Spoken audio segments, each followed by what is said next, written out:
ሰላም ለእናንተ ይሁን የተወደዳችሁ የሙሉ ብርሃን ቲዩብ ቤተሰቦች።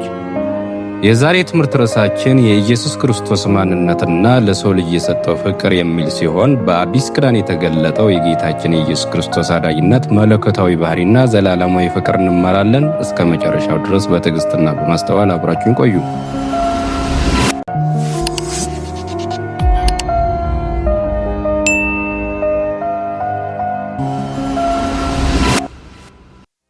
አንደኛ፣ ኢየሱስ ክርስቶስ መንገድና እውነት ሕይወትም ነው። በዮሐንስ ወንጌል ምዕራፍ 14 ቁጥር 6 ላይ ጌታችን ኢየሱስ እንዲህ ብሏል፣ እኔ መንገድና እውነት ሕይወትም ነኝ፣ በእኔ በቀር ወደ አብ የሚመጣ የለም። እኔ መንገድ ነኝ ሲል ወደ እግዚአብሔር አብ መገኘት፣ ወደ መንግሥተ ሰማያትና ወደ እውነተኛው የዘላለም ሰላም የሚያደርሰው ብቸኛው መተላለፊያ ድልድይ እርሱ ራሱ መሆኑን ማረጋገጡ ነው። ሰዎች በራሳቸው ሥራ፣ ዕውቀት ወይም ምድራዊ ፍልስፍና ወደ እግዚአብሔር መድረስ አይችሉም። ኃጢአት የፈጠረውን ታላቅ ገደል የደፈነው ክርስቶስ በመስቀል ላይ በከፈለ መሥዋዕትነት ነው። እውነት ነኝ ሲል ደግሞ በዚህ በአላፊና በሚለዋወጥ ዓለም ውስጥ ፈጽሞ የማይለወጠው የማይሻረውና ፍጹም የሆነው መለኮታዊ እውነት እርሱ መሆኑን ያሳየናል። የዓለም እውነት አንጻራዊ ጠፊ ነው፣ የክርስቶስ እውነት ግን ለዘላለም የጸና ነው። ሕይወትም ነኝ ይላል። ይህ ማለት የሰው ልጅ ከእግዚአብሔር ተለይቶ በነፍሱ ሙት ሆኖ እንዳይቀር እውነተኛ መንፈሳዊና ዘላለማዊ ሕይወትን የሚሰጥ የሕይወት ምንጭ እርሱ ነው። በእኔ በቀር ወደ አብ የሚመጣ የለም የሚለው ማጠቃለያ ክርስቶስ የዓለም ሁሉ ብቸኛ አዳኝና አማላጅ መሆኑን በግልጽ ያስተምረናል።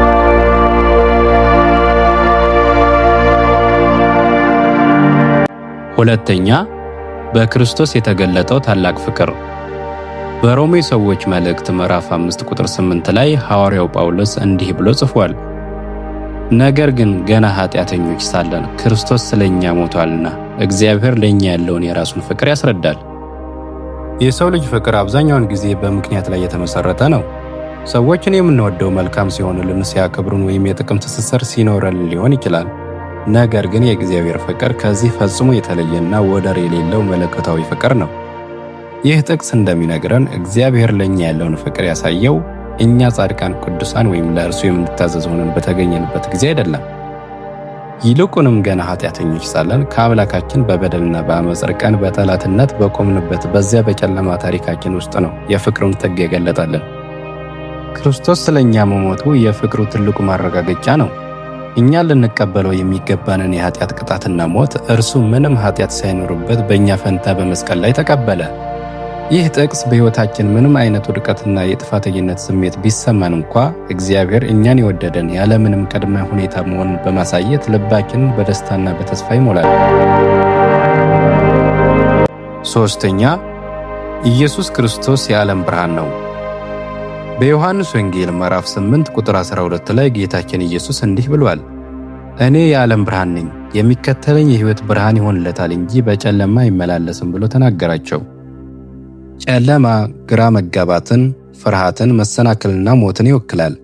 ዓለማችን በኃጢአት በጭንቀትና በተስፋ መቁረጥ ጨለማ ውስጥ ስትናወጥ ጌታችን ኢየሱስ ክርስቶስ እኔ የዓለም ብርሃን ነኝ በማለት መጣ። እርሱ ብርሃን ነው ስንል የሰው ሕይወትን መስቀልቅል የሚያስተካክል፣ ለጥያቄዎቻችን ሁሉ ግልጽ መልስ የሚሰጥና እውነተኛውን ሰማያዊ መንገድ የሚያሳይ ነው ማለት ነው። አንድ ሰው በጨለማ ክፍል ውስጥ መብራት ሲበራለት ማየትና መንቀሳቀስ እንደሚችል ሁሉ ክርስቶስን ወደ ሕይወት ያስገባ ሰውም ከመንፈሳዊ ጨለማና ከኃጢአት ባርነት ነፃ ይወጣል።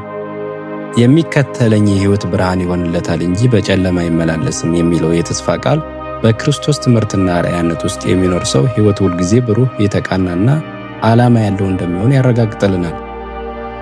በክርስቶስ ብርሃንነት ውስጥ ስንመላለስ ምድራዊ ፈተናዎችና የሰይጣን ውጊያዎችን እኛን ሊያሸንፉን አይችሉም።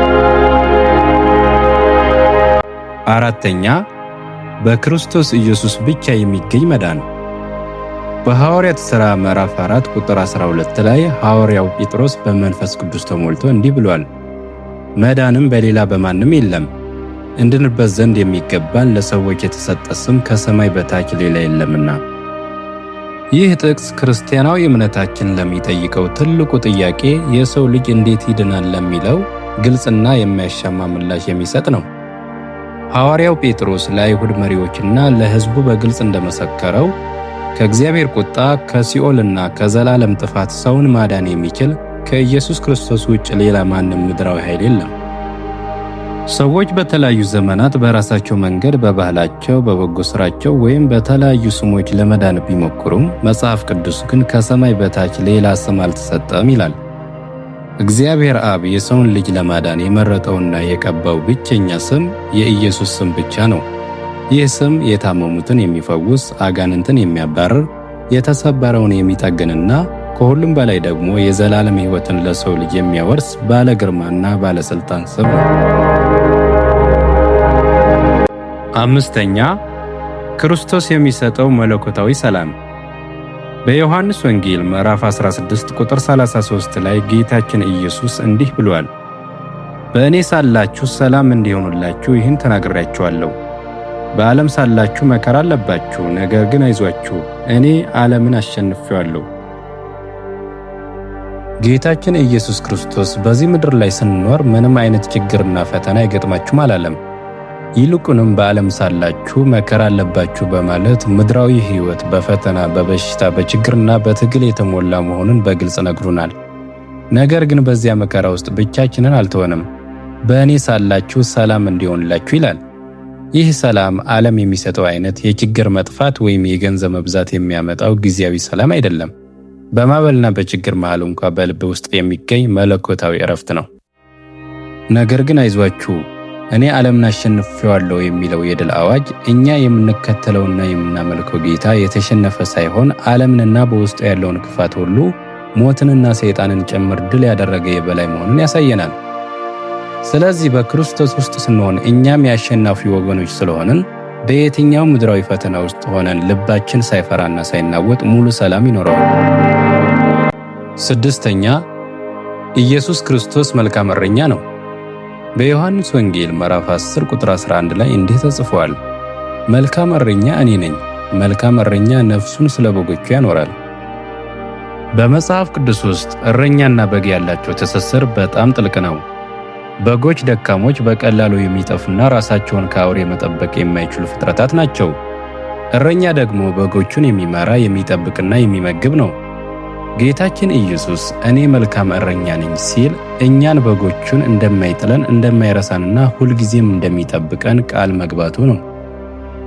እርሱ መልካም የተባለበት ዋናው ምክንያት ክፉ እረኞች ችግርና አውሬ ሲመጣ በጎቹን ጥለው እንደሚጠፉ፣ እርሱ ግን ስለ በጎቹ ሲል ነፍሱን አሳልፎ ስለሰጠ ነው። በመስቀል ላይ የፈሰሰውን ደሙ እኛን ከአውሬው ከሰይጣን እጅ ለመታደግ የተከፈለ የነፍስ ዋጋ ነው። ዛሬም ቢሆን በሕይወታችን ጎዳና ላይ ስንጓዝ የሚመራን፣ ወደ ለመለሙ መስክና ወደ ዕረፍት ውሃ የሚወስደን፣ በሞት ጥላ መካከል እንኳ ስንሄድ አብሮን በመሆን የሚያጽናናን መልካም እረኛችን ኢየሱስ ክርስቶስ ነው። ሰባተኛ በክርስቶስ ማመን የዘላለም ሕይወት ያስገኛል። በዮሐንስ ወንጌል ምዕራፍ 3 ቁጥር 16 ላይ በእርሱ የሚያምን ሁሉ የዘላለም ሕይወት እንዲኖረው እንጂ እንዳይጠፋ እግዚአብሔር አንድያ ልጁን እስኪሰጥ ድረስ ዓለሙን እንዲሁ ወዷልና ይላል። በዚህ ጥቅስ ላይ የምናየው የእግዚአብሔር ታላቅ የፍቅር ስፋት ነው። እግዚአብሔር የወደደው ጥቂት ሰዎችን ወይም የተመረጡትን ብቻ ሳይሆን ዓለሙን ሁሉ ነው። ፍቅሩንም በቃላት ብቻ ሳይሆን በተግባር እጅግ ውድ የሆነውንና ብቻውን አንድያ ልጁን ለእኛ አሳልፎ እስከ መስጠት ድረስ ነው። የዚህ ስጦታ ዋና ዓላማ የሰው ልጅ በኃጢአቱ ምክንያት ተፈርዶበት ለዘላለም እንዳይጠፋና የዘላለም ሕይወት እንዲኖረው ነው። ወደዚህ ዘላለማዊ ሕይወት ለመግባት የሚጠይቀው ብቸኛው ነገር በእርሱ ማመን ብቻ ነው። ማመን ማለት ክርስቶስ ስለኛ እንደሞተና እንደተነሳ እርሱም ጌታና አዳኝ መሆኑን በሙሉ ልብ መቀበልና ሕይወትን ለእርሱ አሳልፎ መስጠት ነው። ይህንን ስናደርግ ምድራዊ ሕይወታችን ሲያበቃ የማያልፍ በመንግሥተ ሰማያት ከአምላካችን ጋር ለዘላለም የምንኖርበት ሕይወት ይረጋግጥልናል። ስምንተኛ ኢየሱስ ክርስቶስ ትንሣኤና ሕይወት ነው። በዮሐንስ ወንጌል ምዕራፍ 11 ቁጥር 25 ላይ ጌታችን ኢየሱስ ለማርታ እንዲህ አላት፣ ትንሣኤና ሕይወት እኔ ነኝ፣ የሚያምንብኝ ቢሞት እንኳ ሕያው ይሆናል። የሰው ልጅ ትልቁና የመጨረሻው ጠላት ሞት ነው። ሞት ተስፋን የሚቆርጥ ሰዎችን የሚለይና ምድራዊ ሥልጣንን ሁሉ ከንቱ የሚያደርግ አስፈሪ ኃይል ነው። ነገር ግን አልዓዛር በሞተበትና ሁሉም ተስፋ በቆረጡበት በዚያ ጊዜ ጌታችን ኢየሱስ ትንሣኤና ሕይወት እኔ ነኝ በማለት እርሱ ከሞት በላይ ሥልጣን ያለውና ራሱ ሕይወት መሆኑን አወጀ። ክርስቶስ ትንሣኤን የሚሰጥ ብቻ ሳይሆን እርሱ ራሱ ትንሣኤ ነው። የሚያምንብኝ ቢሞት እንኳ ሕያው ይሆናል የሚለው ቃል ለእኛ ለአማኞች ስለ ሞት ያለን አመለካከት ሙሉ በሙሉ የሚቀየር ነው። ለእኛም ምድራዊ ሞት ማለት ማክተም ወይም መጥፋት አይደለም። ይልቁንም ወደ ዘላለማዊና እውነተኛው ሕይወት መሸጋገሪያ በር ነው።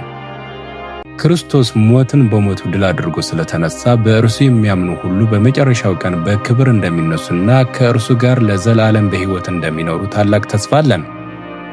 ስለዚህ አማኝ በሞት ፊት አይፈራም፣ ተስፋም አይቆርጥም። 9ኛ ክርስቶስ የከበደንን ሸክም ያሳርፋል። በማቴዎስ ወንጌል ምዕራፍ 11 ቁጥር 28 ላይ ጌታችን በክብር የተሞላ ጥሪውን እንዲህ ያቀርባል። እናንተ ደካሞች ሸክማችሁ የከበደ ሁሉ ወደ እኔ ኑ እኔም አሳርፋችኋለሁ ይላል። የሰው ልጅ በዚህ ምድር ላይ ሲኖር በብዙ አይነት ከባድ ሸክሞች ይጨነቃል። የኃጢአትና የጥፋተኝነት ሸክም፣ የሕመም ሸክም፣ የኑሮና የጭንቀት ሸክም እንዲሁም የብቸኝነትና የተስፋ መቁረጥ ሸክም ሰዎችን ያደክማል። ዓለም ሸክማችንን ታከብድብናለች እንጂ አታቀልልንም። ነገር ግን የሰማይና የምድር ጌታ የሆነው ኢየሱስ ክርስቶስ ወደ እኔ ኑ በማለት ፍጹም የፍቅር ጥሪ ያቀርብልናል። እርሱ እኔ አሳርፋችኋለሁ ሲል የእኛን ሸክም በሙሉ በራሱ ላይ ወስዶ ለእኛ መለኮታዊ ዕረፍትና ነፃነትን ሊሰጠን ቃል መግባቱ ነው። ወደ ክርስቶስ መምጣት ማለት በጸሎት ሸክማችንን በእርሱ ላይ መጣል፣ በቃሉ መጽናናትና በቅዱስ መንፈስ መታመን ማለት ነው። ዛሬም ቢሆን የሕይወት ጉዞ የከበዳችሁና የደከማችሁ ማረፊያ ያጣችሁ ነፍሳት ሁሉ ወደ ክርስቶስ ስትጠጉ እርሱ በልባችሁ ውስጥ የማይገለጽ ሰላምና እውነተኛ ዕረፍት ይሰጣችኋል። 10ኛ ኢየሱስ ክርስቶስ ለዘላለም ያው ነው። በዕብራውያን ምዕራፍ 13 ቁጥር 8 ላይ ኢየሱስ ክርስቶስ ትናንትና ዛሬ እስከ ለዘላለም ያው ነው ይላል። በምንኖርበት ዓለም ላይ የማይለወጥ ምንም ነገር የለም። ቴክኖሎጂ ይለወጣል፣ የሰዎች ሐሳብና ፍቅር ይለወጣል፣ የሀገራት ኢኮኖሚና ፖለቲካ ይለወጣል። እኛ ራሳችንና በዙሪያችን ያሉ ሁኔታዎች ሁሉ በየቀኑ ይለወጣሉ። ዛሬ የወደዱን ሰዎች ነገ ሊጠሉን ይችላሉ። ዛሬ ያለን ነገር ነገ ሊጠፋ ይችላል። ነገር ግን በዚህ ሁሉ መዋዠቅ ውስጥ አማኝ የሚቆምበት አንድ ትልቅና የማይናወጥ ዓለት አለ። እርሱም የማይለወጠው ኢየሱስ ክርስቶስ ነው። ትላንትና በአዲስ ኪዳን የታመሙትን የፈወሰው፣ ኃጢአተኞችን ይቅር ያለው፣ ማዕበሉን ጸጥ ያደረገውና በመስቀል ላይ የሞተው ያ ታማኝ አምላክ ዛሬም በሕይወታችን ውስጥ ያንኑ ተአምርና ፍቅር ለማድረግ ታማኝ ነው። እስከ ዘላለምም ያው ነው። የእርሱ ፍቅር አይቀንስም፣ ኃይሉ አያረጅም፣ ምሕረቱ አያልቅም። ይህ ጥቅስ በሕይወታችን የማይለወጥ መደገፊያ እንዳለን በማሳየት ሙሉ ዋስትናን ይሰጠናል። የተወደዳችሁ የሙሉ ብርሃን ቲዩብ ቤተሰቦች የጌታችን የኢየሱስ ክርስቶስ ማንነትና ለሰው ልጅ የሰጠው ፍቅር በሚል ርዕስ የተዘጋጀው መንፈሳዊ ትምህርት በዚህ ተጠናቋል። ይህ ትምህርት በሕይወታችሁ ላይ የሰላምና የእምነት ፍሬ እንዲያፈራ ከልብ እመኛለሁ። በሚቀጥለው ጊዜ ተጨማሪ መንፈሳዊ ትምህርቶችን ለማግኘት ቻናሉን ሰብስክራይብ፣ ቪዲዮውን ላይክ በማድረግና ለወዳጆቻችሁ በማጋራት ቤተሰብ ይሁኑ። የጌታችን የኢየሱስ ክርስቶስ ጸጋና ሰላም ከሁላችን ጋር ይሁን። አሜን።